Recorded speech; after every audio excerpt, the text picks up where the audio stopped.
On va aussi parler d'art et de culture avec un événement à vous présenter au cœur de cet été. On est avec la directrice adjointe du musée Matisse du Cateau-Cambrésis, Sophie Leflamand.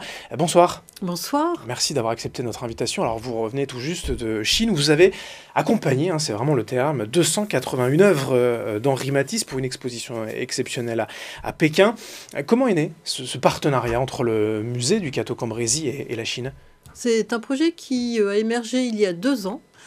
Parce qu'il était prévu, et ça a d'ailleurs lieu, que notre musée soit fermé pour des travaux d'extension. Nous n'avions pas de place dans le musée pour stocker dans les réserves l'ensemble des œuvres. 281, vous l'avez dit, donc ça représente un très gros volume. Et le hasard des rencontres a fait que notre musée a été sollicité par une agence qui organise des partenariats entre des musées chinois et des musées français.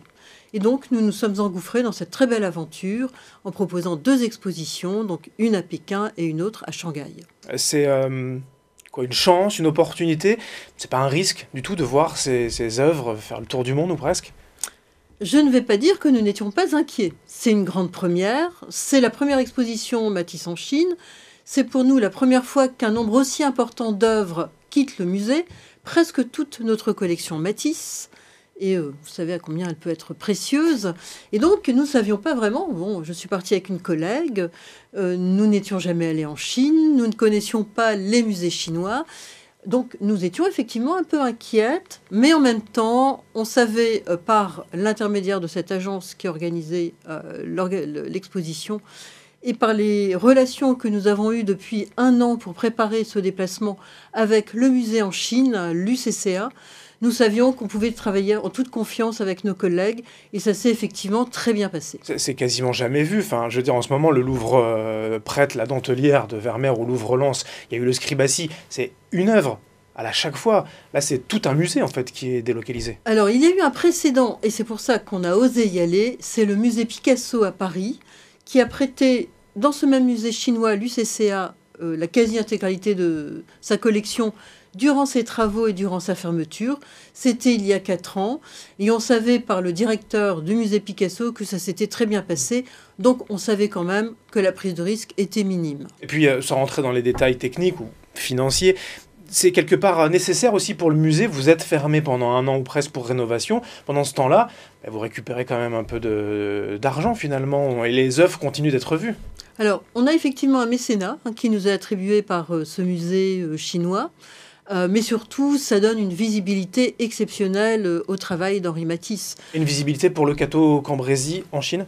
Et pour le Cateau-Cambrésis. Bon, je pourrais en témoigner pendant de longues minutes, mais c'était très émouvant de voir que moi j'ai été personnellement interrogée par des médias chinois sur le Cateau-Cambrésis. On m'a demandé de décrire cette belle ville du Cateau-Cambrésis, un intérêt véritable pour le Cateau-Cambrésis, pour le nord de la France, puisque nous sommes un musée du département du Nord, et bien sûr pour l'œuvre de Matisse. Cette œuvre d'Henri Matisse, quel est son héritage aujourd'hui pour la région? Est-ce qu'il a peint le Nord, sa région d'origine? Mais bien sûr, quand Matisse était jeune, il a peint le Nord, puisque Matisse a vécu dans le Nord jusqu'à 21 ans à peu près.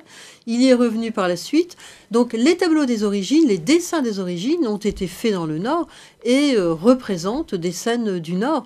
Donc bien sûr, il y a un véritable ancrage. Et puis surtout, c'est Matisse qui a décidé de la création de ce musée au Cateau-Cambrésis de son vivant et qui a fait don d'œuvres à l'époque 82 en direction de ses concitoyens du Cateau-Cambrésis. Juste pour finir, Sophie Leflamand, ces travaux de rénovation, ça va donner quoi? Voilà, un embellissement du musée, une modernité aussi peut-être?